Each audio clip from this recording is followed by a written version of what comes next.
want these guys to be behind. And they're coming into the series behind as potentially the underdogs against Cloud9. And now they're down 5,000 net worth and more to go as DM's going to take this tower for free.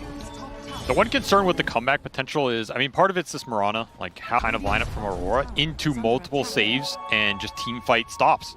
You have Song, you have Embrace, you have a Silence out of Earth Spirit, you have Stampede that can reset some heroes. Like, you go in with this Echo Slam and Kisses, and you just throw a Wyvern's Curse on top of the Shaker. It's one of those will fight, right? Get jabs in a position where you can arena these supports, lock them in a cage. Then those BKBs become way more straightforward. The other thing is these heroes on Aurora's side are not super early BKB buyers. Like, you need at least 1 or 2 damage and farming items on Mirana. You need this blink on Shakers, which, like, Shaker going in with BKB getting cursed does not feel great. Yeah. It's going to be an interesting puzzle to see how they solve. You could also just go for more utility, things like Lotus Orbs or Yule Scepters to kind of try and control what these 2 supports are going to be able to do on the side of Cloud9. But I think the real thing is Kataomi is not afraid to scale on this hero. So while you're worrying about the control in the fight, at some point he will have Blink, Ags, Bloodthorn, I don't know, whatever he wants. Man, look at the efficiency here. Cloud9 stacking up in multiple areas as the 14-minute mark approaches. While they're still making plays here, no one's going to be able to roll away as the song comes out from Fishman. Does have a shield rune. DM, he doesn't approach, they actually wait for the curse. That's what they're going for. They do hit the arena, but inside of the arena is this eclipsed up Watson who looks to finish off Lornoff, and he's got him dead. Just couldn't do anything there with the Shaker. Just kite it out constantly. They'll collect the extra kill in Ollie, who cannot run for his life. Dream Protector being far too slow for that. Man, I always forget that that new curse has Dispel built into it. I think love the hero. Like, even if you land a 2 or 3-man curse, you want to be able to punish Aurora for a clump into that spell. Having AoE stuns, AoE silence. Well, okay. Well, Lornoff gets his revenge, at least. Comes back to life and instantly Blink Echo Slams a solo Kataomi. I got show any sort of fight. Even if it costs you Echo Slam, might be worth the trade. AURORA have yet to be able to take a tier 1 tower off the map. And that struggle will continue as no one sets up to defend his safe lane tower and catches out the Dream Protector who was left behind. The other 2 cores had already backed out. Honestly, AURORA's not even trying to get towers away. They're just trying to conserve their own part of the map as much as possible. Did recover 23 into an okay position here, though. Like, you are not going to keep up with Watson given the start he had and the stacks and the farming power of Luna, but Mirana's doing better than I thought he was going to be. Stampede used, trying to chase off Lornoff. Between the stun, they do manage to get him inside the arena here, so Watson can't do any damage with his hits, and he does not opt to use the Eclipse to try and get the kill. Some kisses go out, Fishman able to dodge a little bit with the illusions. Jab's still going to try and hunt him down, though. He's got a Blink Dagger coming up, gets in melee range, hits him with a spear to finish him off. Very nice finds from Jabs. That Blink just got delivered before that fight.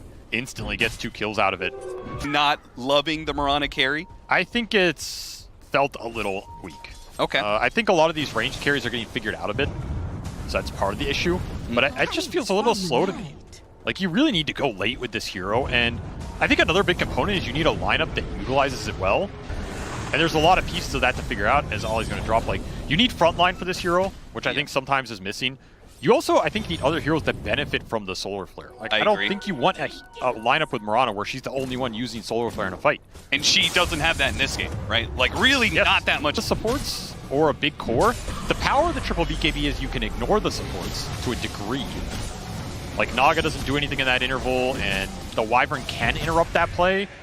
But only on the single target, not anybody caught in AoE. This is not a, multiple cooldown, basically. Sure, but I'm saying they're stacking other neutrals, and it's not for the Luna. Well, Naga also is good at it, although Watson gonna get jumped. I mean, he does have Aegis here. He managed to get off the Lucent Beam first, and yeah, he's got a BKB and an Aegis. This is really just not a good target for AURORA, but if they can get the Eclipse off and still not lose anybody for it, well, backside of the fight. Dead. They are still going to go and engage on the rest of these heroes. The curse! Right as 23 Savage was trying to go for the backline supports. He's still going for it, but now the Cold Embrace is going to bail out Kataomi, and this Mirana is in trouble now as no one's going to try and hunt him down. He got the support, that he was searching for. Kataomi finally died, but look at, DM recognizes Kataomi. If you get to the Shard, it's so much healing, so much stall. You can always bail somebody out. It's incredibly difficult to team fight into. They're going to find no one. No one.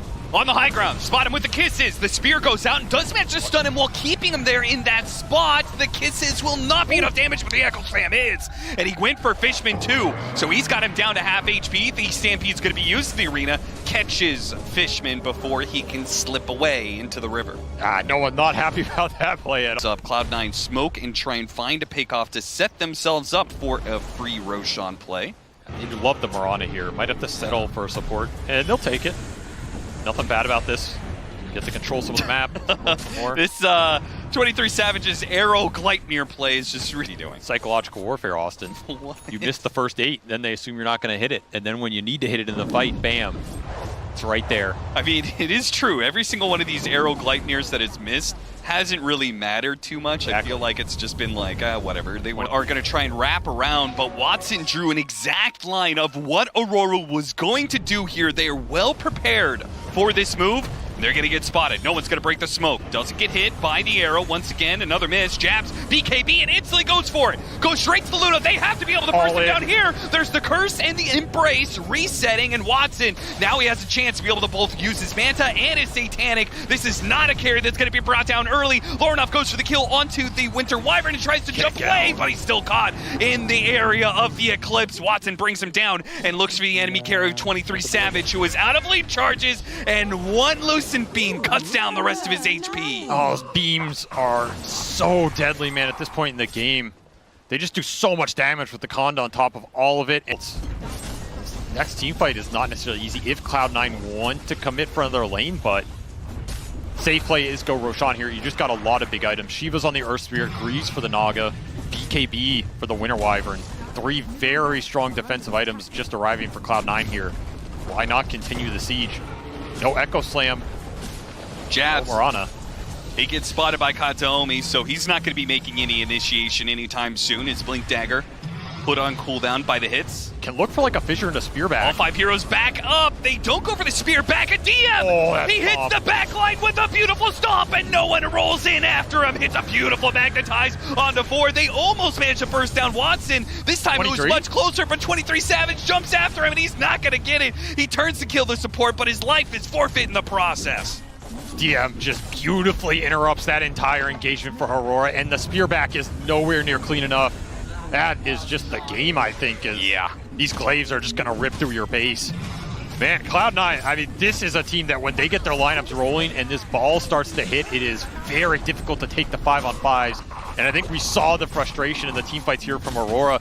There were glimpses of what their lineup can do, but ultimately, you're just fighting into so many saves, so many resets, and Luna, her early game was so strong that Watson is well ahead of the Mirana in terms of the one-on-one status. He's just able to power through these Roshans, put a second life on himself, and frontline just damage dealing SF, or if he wants to go for something like a Blink Yules, Kaya, Yasha type deal, and maybe try and catch the Storm in the fights.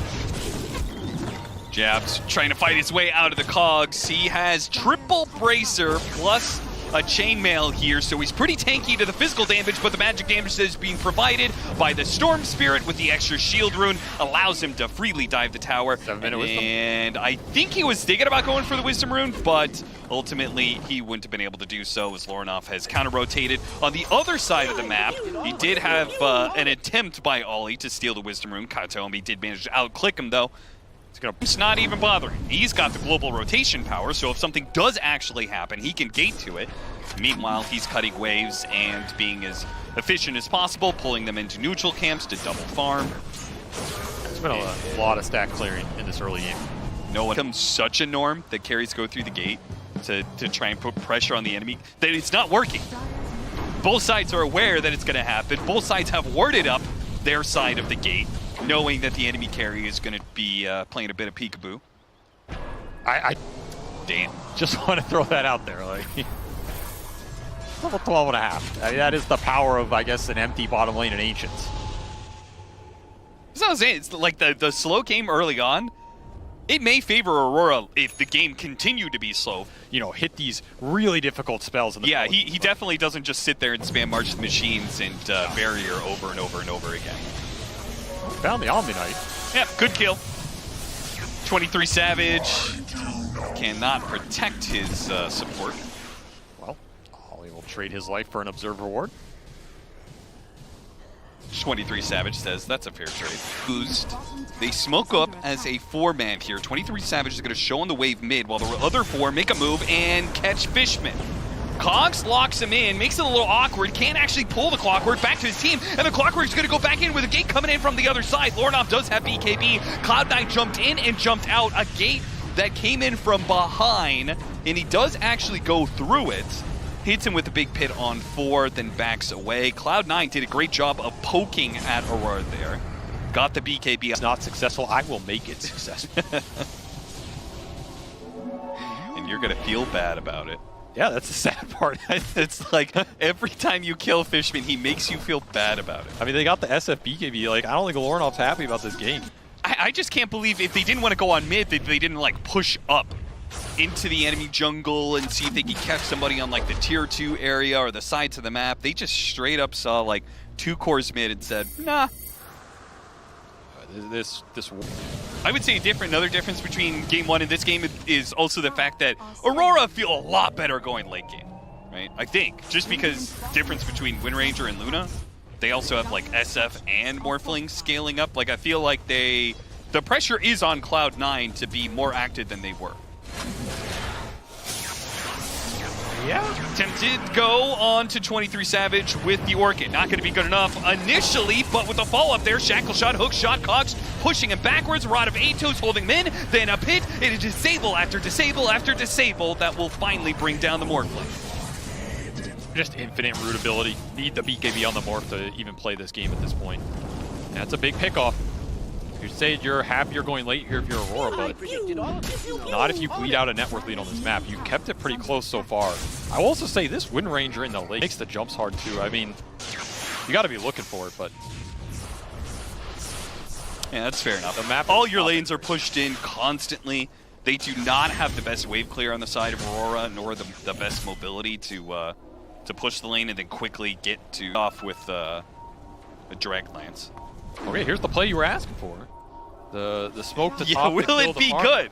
Will it be good to smoke into an Underlord next to a tier 2 tower?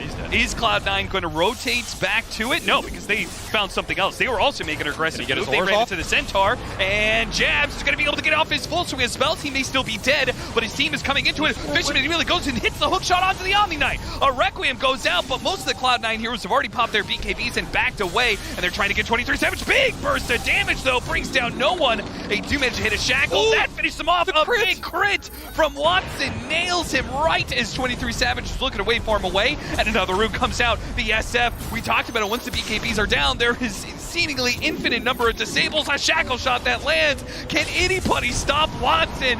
No, he just mows down hero after hero after hero. Watson, God, he just absolutely took this fight over.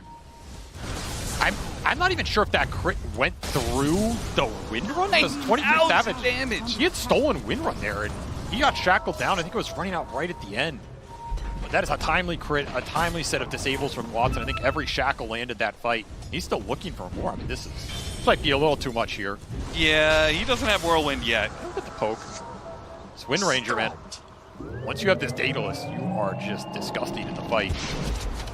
Yeah, the Omni Knight, I think, they mass TP'd into that fight, and he did have his ultimate up, but he just got hook shot so quickly. Shout out to Fishman for recognizing that play. Omni Knight comes in, boom, instantly hook shot, no chance for Guardian Angel. That was huge. Or any purification saves. That would have made a world of difference. See, 23 Savage, he pops Wind Run here.